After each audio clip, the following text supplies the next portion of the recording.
Well, through the years, it's been pretty easy for me to ask for help for the church. If we're doing a project or an event or something like that, I can promote it and ask for help because it's for the church and God's work, hopefully, and not for me personally. And those people in the church now and those who've been here through the years have always responded in very generous ways. But asking for help for me personally, that's another story. I found that's hard for me to do. Maybe it's sort of like guys, it's hard for us to ask for directions somewhere. For me, asking for help is hard. I wish it wasn't, but it is. In a minute, I'm going to tell you what I personally need help with, and I'm going to ask for your help. Last week, if you listened and were with us, we learned some things about expectations as opposed to aspirations. And if you didn't watch that, I encourage you to watch it online. I was able to share some things that I'm finding that are very helpful to me and to others as well. Last week, we talked about how expectations we have of other people inevitably lead to disappointments on our behalf and on behalf of the other person. When we have expectations of other people based on what we think is the right way to live, the right things to do, in our opinion, and then they don't live up to our expectations, we can tend to convey to other people things like, you are doing something wrong. There's something wrong with you. You have a character flaw. What you've done is not acceptable, therefore you are not acceptable. Many times, in order to control the other person, to get them to meet our expectations and do things the way we want, we can impose consequences like withholding approval, withholding intimacy, withholding affection. And we can even point blank say to the person, well, our relationship is fractured right now, and you're going to have to do something to make it right again. We make demands on people. You must change immediately. You must make up for what you've done wrong. You got to do something as soon as possible. Well, when we act like that, and I'm not saying that we all do or that we all do all the time, but some of us do some of the time. When we treat another person like that, the other person perceives that as punishment, as condemnation. They take the feeling on that, wow, I'm a bad person. Something's wrong with me. And also, there's no support there from the person who's doing the condemning. Many times there's an ultimatum. Fortunately, there is another way. We learned last week the alternative, which is God's way of grace, and that's having aspirations rather than expectations. That way, when there's a challenge in a relationship, and of course there are always going to be, when there's something that we don't approve of, and it's fine to express disapproval in a loving way, but when there's something we don't approve of, before we express that disapproval, we're learning it's really helpful to pray about it first and to ask the Holy Spirit of Jesus to speak through us when we meet with the other person, or even to tell us if we should meet. Then it's good, I'm finding, to set up a time to meet with the other person to discuss something we're concerned about, not ambush them. Say, hey, there's something that I've got a concern about. Could we maybe after supper tonight set aside some time and visit about that? That way you're not ambushing someone. And I found it's always good to use the golden rule, to take some time and mentally think about how, if I was the person who was doing something that needed to be corrected, how would I want the other person to approach me and speak to me if the things were reversed? And then, of course, treat that person the way you would want to be treated. Now, it is fine, of course, to express our disapproval with someone when they're doing things that are harmful to them and others. But it's not good to do that to motivate the other person. That may be a new thought to you. Disapproval, using disapproval to motivate someone, is like the law. For most of us, if the speed limit says 55, we want to see how much over we can do and get away with it. Disapproval, only driving 55, is never, or very seldom with most people, a motivation. Disapproval just rarely works in motivation with kids, with spouses, or with friends. However, approval almost always motivates. So Jesus would have us, I believe, start with approval. If there's something we need to talk with somebody about, tell them right off the bat, I love you unconditionally. And then give them grace and affirm their personhood. Really avoid things like you should and you shouldn't and you never, or you always, or you're just like your mom. It's not a good one to use. Those are code words for expectation and condemnation. Instead, Jesus would have us give affirmation. When we get together to meet and talk with somebody, say, you know I love you. I love you, and you are good. You're a good person, and I'm committed to you. Then we convey the message that there's something that's going on here that I think is not maybe good for us, maybe good for you, and I think we can do it a better way that will both serve us both better. And then, as we talk, be willing to listen and be open to the fact that we could possibly be having an unrealistic expectation of the other person for reasons that we're not even aware of. And if that happens, hey, we just let it go. Listen openly with no demands and no consequences. We would say something like, the aspirations are, I'd like us to work together to serve this mutual goal that I think could help both of us. And if we need to, let's find some outside help that's appropriate. That kind of approach is perceived as being committed to the relationship, a shared responsibility. The person hearing those words feels, I'm a good person. There's just something that I'm not doing right here, and they're willing to help me. We can do this together. Last week, we also talked about the fact that God does not have expectations of us, only aspirations. That was kind of a hard thing for me to learn. God does not have expectations of us, only aspirations. And that's because he took care of all of his expectations of us at the cross. He did it all. He took away our sins and forgave them. He doesn't hold them against us. He doesn't bring them up to us again. He chooses to not even remember them. He made us perfect, new creations that are pure, holy, innocent, right with God, without fault, one with him. Now what he aspires for us is for us to know who he is and who we are, and then to live out of the new identity that he's already made us and enjoy life with him. And that's all wonderful, good news. It really is. And it's extremely helpful in our relationship with God and in our relationships with others. Now today, I want to talk about an equally important aspect of expectations as opposed to aspirations. And that's the expectations that we can have of ourselves. Many times unfounded expectations. To help us see this, I want to make sure that we remember that there are times and situations where having expectations of other people is valid. Like in the workforce with an employer and employee situation, in the military, for example, but not in friendships, not in marriage relationships, not in loving relationships. Just a quick little example. If you weren't here last week, let's say that in a marriage, the husband says to his wife, a newly married couple, shortly after they're married, I expect you to have the house clean and have a hot meal ready for me every evening when I get home from work, like my mother did at our house growing up. Well, that kind of an expectation, you may be laughing, but I know of a situation where that happened. That expectation is like the law. It's a demand. And all the law can do is show you the required standard and then point out your failure when you fail and when the standard is not met. There's no help. There's no power to achieve the demand. That's called the law. Then, if the wife is unable to do that on any given day, maybe because she also works and had a bad day at work or got home late or has other responsibilities, or maybe a child is sick and has immediate needs or whatever, then if she's unable to meet that demand, if the husband conveys to her that she has failed, she's no good, he's disappointed with her, and he then withholds affection and intimacy from her, makes demands and makes her pay, that kind of expectation is a surefire path to disappointment and a fractured relationship. It hurts both people, and it especially hurts the kids who watch things like that happen.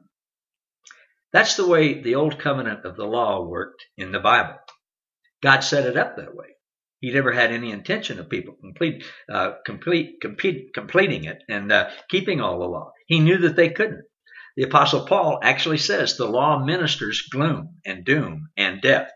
Now, what happens is when we have expectations and demands, then we get disappointed with other people when they don't meet those expectations.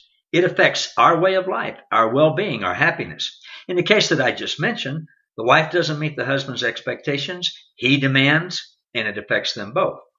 Now, what I want to do today is I want to look at this in regard to ourselves. Let me ask you, do you have expectations of yourselves? We all do.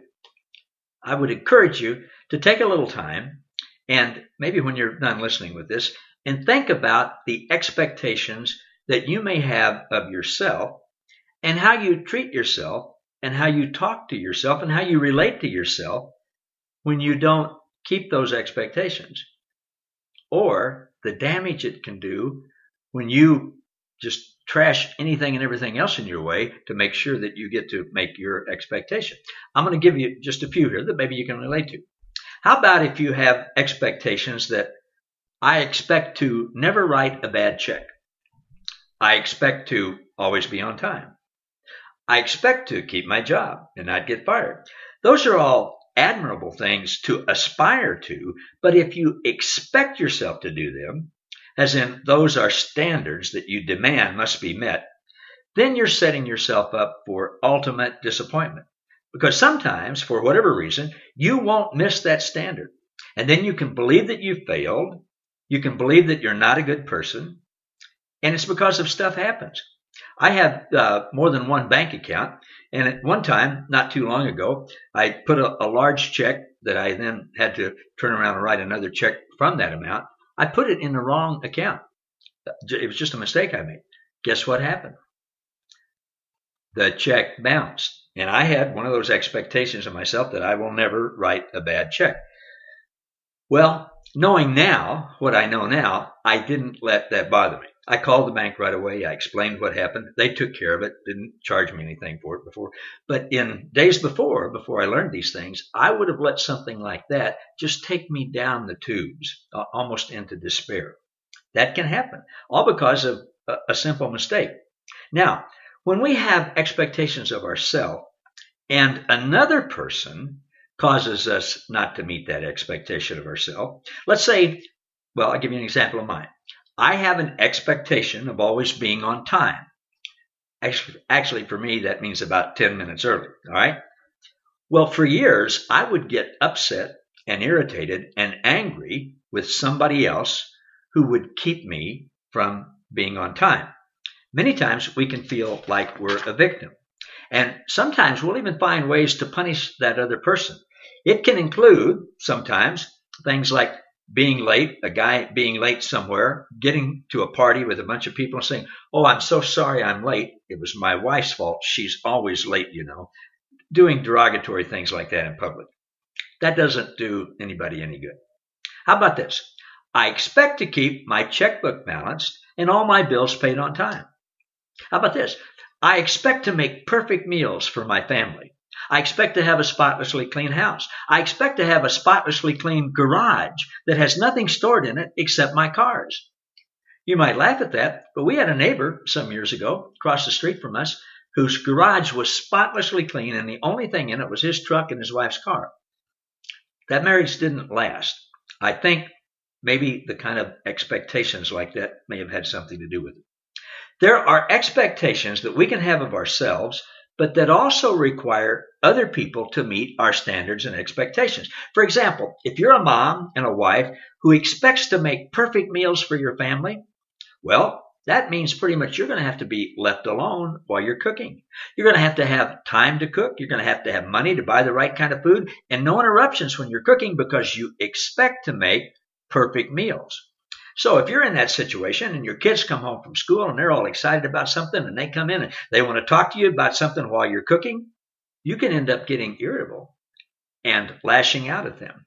If you expect to keep the checkbook balanced and the bills paid, and you set aside an evening to do that, and other people in your family come and want to go for a walk or watch a movie or play a game or just hang out, you're torn because you want to be with them, but you expect yourself to balance the checkbook and pay the bills. And if you're not able to change that expectation to an aspiration, I'm not saying that you give it up, but maybe you say, okay, well, I can do that when we get home from the walk. I can stay up a little later and do it, or there's another time this week and I can do it, or whatever. If you don't change that expectation to an aspiration, And at the same time, look at the other unrealistic expectations that you may have placed on yourself. You can end up getting upset with a loved one who just wants to be with you, wants to hang out with you. And you can get upset with them and get angry and say bad things and then beat yourself up because you were angry. You may even end up going to a counselor for help in your anger when the real problem may be unrealistic expectations that you have of yourself. Here's a very important truth that I want you to grasp. God's goal for us is not perfection. It's not. His goal is for us to enjoy and experience union with Him. I was taught growing up that God's goal was for me to be squeaky, clean, absolutely perfect. Religion has fed us the lie that the evil one wants us to believe that God is perfect and righteous, and therefore He demands perfection and righteousness, and He has to punish any imperfection or unrighteousness. That's not true. True perfection, God incorporates our imperfection into Himself. I'm going to be teaching more about that in the future. But for now, many of us are obsessed with perfection in at least some areas of our life. We demand perfection of ourselves. Well, we learned last week that when other people don't meet our expectations, we can convey to them that they're bad, something's wrong with them, and they have a character flaw, and what they've done is not acceptable, therefore they are not acceptable. And we can do the very same thing to ourselves. When we have self-imposed expectations of ourselves, and we don't meet them, we can actually see ourselves as a failure, as not acceptable, as there must be something wrong with me. I'm not perfect. Now, so far I've used some specific examples of one-time events, but I want to think in a little broader picture here. Let's say your lifelong expectation of yourself is to have a nice house that's paid for by the time you retire, and you don't. Well, a person can then blame themselves. They can maybe blame their spouse because their spouse spent too much money, or the spouse took a job that, she really liked instead of taking one she could have had that paid more money, something like that. Then every time you drive up to your house, every time you make a mortgage payment, every time you visit somebody else's house that's nicer than yours and paid for, you can beat yourself up and feel shame and blame yourself, blame your spouse, blame both of you. That's an example of expectations inevitably lead to disappointment. However, if we aspire, if we would like to do something rather than expect or demand, if we aspire to have a nice house that's paid off by the time we retire, and that doesn't happen, we can still be thankful for the home that we have. We can be thankful that we're able to continue to work. We can even be thankful and content if we need to downsize. All the while, in that instance, then we're trusting in God, and we're letting His grace be sufficient for wherever we are and whatever we're going through. When we have that kind of a godly mindset, then we don't feel like a failure. We don't blame ourselves or our spouse for letting us down. We're content, we're grateful, and we enjoy life. There is a big difference in the two. However we choose to react can become our identity. If we're disappointed with ourselves and put the blame on ourselves and feel ashamed, or try to blame somebody else and then play the victim card, either the way, our life is going to be one of sadness, disappointment, regret, no hope. In worst cases, we become ashamed and feel shame. And our identity is that of being ashamed, carrying shame. I've known people who have been so ashamed because they thought they had been failures in their life that they just withdrew. Didn't want to be with family and friends anymore. Just have a pity party for the rest of their life. Sometimes people can just give up, and that perceived shame and failure becomes their identity. Identity is really the root of a lot of the problems in our life.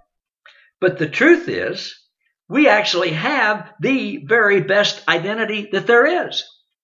And our enemy, the deceiver, the accuser, the liar, the evil one, he knows that. He knows what our real identity is.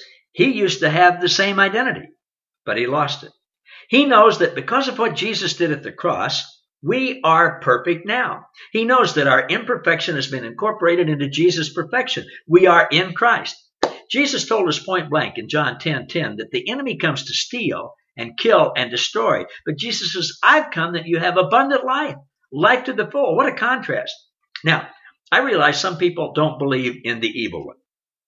If that's you, if you don't believe that there is an evil one, he's been very successful with you. He's gotten you to believe that he doesn't even exist. If you don't believe that he exists, or if you're unaware and don't know about him, what can happen then is you will blame something or someone else, or maybe yourself, for many of the challenges in your life that actually come from him. If you don't believe in or realize that you have a supernatural enemy, you'll tend to blame bad luck or karma, or blame God, or blame other people, most likely blame yourself. That whole process, if carried out over a period of time, can literally cause you to be sick physically. And you can eventually become depressed and then just give up. You can have panic attacks, all sorts of things. That's what can happen to us with the evil one, because of the evil one. He is real, and he is our enemy. He doesn't want us to know how good God really is. He doesn't want us to know our true identity. He doesn't want us to enjoy our experience with Jesus. Baxter Kruger calls him the whisperer. He can't read our minds, but he can observe us, and he knows about our past. He knows what affects us. He hears our speech, so he will whisper thoughts into our mind, and I found that these are always in the first person singular. It sounds like my own voice saying, I'm not worthy, I'm no good. But it's actually him saying that, sending those thoughts into mine. And I hear those things. I failed, I'm a bad person, I'm a sorry excuse for a Christian, I'm not perfect, I'm less than. He says, see, you messed up, you failed, you're a failure. And the evil one particularly targets those who are learning about God's unconditional love, his fantastic, amazing, radical grace, his unlimited inclusion of everyone. These things that we're learning, he particularly comes against us in a really hard way, because that's exactly the message he doesn't want people to know. He doesn't want people to be set free from his lies. And when we know the truth of who God is and who we are set free. Now, as I told you last week, God doesn't have any expectations of us. He took care of all of that at the cross. Jesus met all of God's expectations for all of humanity on our behalf and placed us, we are now in Christ. So I want to encourage you, as you know that, to take some time today and regularly, and I'm doing this, to ask God and to ask those close to you if they see that you have placed any expectations on yourself that are costing you joy and peace and relaxation and rest and intimate relationships. Take some time to do that. Ask God and listen to him, and ask some people close to you whom you can trust. Now, I want to tell you just briefly how some of these things play out in my own life. Because of my unrealistic expectations on myself, I found that the evil one does use those to steal and kill and destroy my joy and my peace. I've made some progress in this area, but many times it seems like I'm going 2 steps forward and 3 steps backwards. I don't know if you can relate or not. I don't like to ask for help in this area because I expect myself to be able to handle everything, to perfectly handle everything. Can you relate? Well, that just exasperates the problem. So what I do is I tend to take on way more than I can possibly do and give myself unreasonable expectations. Then I tend to stress out and beat myself up when I'm disappointed because I didn't meet my own expectations. Sometimes I can literally make myself physically sick when I realize that I can't get everything done and meet the expectations I have of myself. I want to tell you what my motivation is, what drives me. And as best I can tell, I know I can deceive myself, but as best as I can tell, this is my pure good motivation.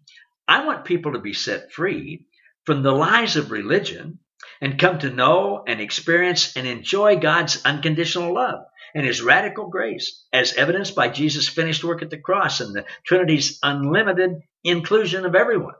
That's my motivation. That's why I do the things that I do. Because knowing these truths have set me free from the bondage of religion, dramatically enhanced my relationship with God, and totally changed the way I see other people all people for the better. And I've seen the same in many other people too. The Apostle Paul writes in 2 Corinthians 5:14-16. This is the Amplified Version. He says, the love of Christ controls and compels us because we've concluded this, that Jesus died for all. Therefore, all died. And he died for all so that all live, and they'll no longer live for themselves, but for him who died and was raised for their sake. So from now on, we regard no one from a human point of view, according to worldly standards and values. Though we've known Christ from a human point of view, now we no longer know him in this way. See, that's what compels me, as it did the Apostle Paul. What I think about most of the time, what compels me, what I dream about, what I spend my time working out, is learning ways to present this good news to other people. That Christ died for them, that he's already done everything for them. He just wants them to know how much he loves them and that he's for them. That's good motivation. And I do that in part by one-on-one relationships, small groups with people, writing, some blogging, teaching at our church, by videos like this, by social media. Some of the things that I use to help me are, of course, the personal time that I spend with God, studying as I do through the Global Grace Seminary and other books and videos, and going to seminars and conferences and things. And I'm able to do all that because the church provides me with a forum, and I'm able to do things like this, and people help me with websites and putting videos and blogs online, and I get a salary from the church, and I'm very grateful for that. The dark side of this is I tend to have self-imposed expectations, many times unrealistic, about the things that I do. I expect myself to complete more seminary classes in less time than is reasonable. I expect myself to make more progress on a book that I'm writing than I really can. I expect myself to read and learn and file things that I'm constantly learning from my studies and online from people's posts and articles that I see every day. I expect to go to good conferences and things like that. I expect myself to get out and talk to new people about coming to our church. I expect to be able to do all of these things. And I have financial expectations of myself. Since I don't have a retirement from the church, I need to continue making a salary for these next several years. As I'm recording this program right now, I'm just 2 days away from being 69 years old. And I understand I'm going to have to keep working. It doesn't bother me. I want to. My wife's going to retire from teaching school after the next school year. So sometimes I can listen to the whisperer, to the evil one, and think, oh man, we're dependent on my income. Well, it's absolutely ridiculous because Ditsy brings in an income, and God has never, in 69 years, ever not provided for us. But I can listen to the evil one. And when I do, I start to worry about my health, and I'm in perfect health. I start to worry about my age. And when I don't listen to Jesus, I can hear the evil one saying, you're going to have to work and bring in a salary for another 10 years. And you can't do it. You're getting old. You can't do what you used to. Well, he's lying, of course. But instead of going straight to Jesus, I can instead start to think, oh man, I can't do what if I get sick? I know I can't do what I did 30 years ago. I can't work that hard for another 10 years, but I expect myself to. Then I get tired and I have aches and pains and feel like I have to take a nap. My expectations of myself have brought disappointment. Now, your situation may not be as dramatic as mine. I hope it's not. But I hope you can see that expectations we put on ourselves, unreal expectations, can really disappoint us. So I have a choice. I can listen to the evil one and be depressed, or listen to Jesus and have joy and peace and light. I think I'll listen to Jesus. He never, ever lets me down. I love our church. I love the ministry God has called me to. There's nothing I would rather be doing in my life. I want our church to grow more and more so people will know God's good news. And I'm grateful to have the opportunity to do that. God's unconditional love for everyone, God's radical grace for everyone, his unlimited inclusion of everyone, Jesus' finished work at the cross, taught and embraced and lived out, is the most magnificent thing that I know of. And it's a wonderful calling and opportunity that God has given us to partner with him in proclaiming the truth of what already is to people who don't yet know him. We really have a tremendously exciting calling and opportunity. And I pray that you do too, wherever you are watching this. But sometimes I don't listen to Jesus, and I fall into the evil one's lie that it's my responsibility to make the church and the ministry grow. I expect to make that happen. I hear the evil one saying, you have to keep the church going. If you fail, no one else will do it. Sometimes I'll listen to him and expect myself to be the one who's solely responsible for making everything happen. Well, that's obviously, it's not realistic, but I know many pastors do that. Many business owners do that, things like that. It's not a realistic or fair expectation. Mentally, I know that. But then the whisperer comes and says, it's your responsibility. You got to do more. You need to do this. You need to do that. You can't go out and have fun and relax and be with your family because you need to do that. You're a failure if you're not. Any of you relate? Now, God's helping me with this, for which I'm grateful. But I still struggle from time to time. The way I act out my struggles is to expect more and more of myself and feel like the responsibility for the church and a ministry to grow, or at least stay the same, is all on my back. The unreasonable expectations that I put on myself can do a job with me. And I experience that fairly regularly. Sometimes when people will ask me to take on additional responsibilities, I'll find myself just sort of having a little panic attack trying to figure out what I can cut out to make that happen. And then I feel like, well, I'm not going to be able to do what's expected of me. And there's that word again, expectations. So I want to ask for your help in a couple of ways. Many of you who are listening know me, and we're in regular contact in many ways. Feel free to tell me if you see me taking on too much responsibility, stressing out, and giving the indication that I think the success of the church or the ministry and people coming to know Christ is up to me. Lovingly tell me, would you? Remind me that I ask you to tell me. And for those of you who aren't a part of the ministry in the church that I'm at, be sensitive to that with your pastors and your leaders in your church.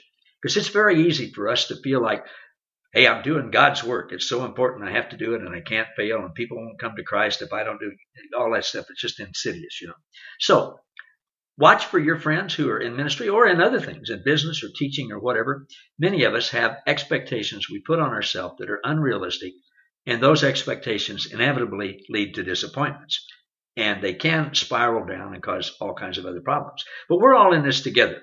We're all one. We're all in Christ. So I encourage you, wherever you are listening to this, be on the alert for expectations of yourself and for expectations of your friends and your leaders and your teachers that you see. And then if there's something that you need to talk to them about and help them with, do it in an encouraging, loving way. Thanks for listening. I'll see you next time.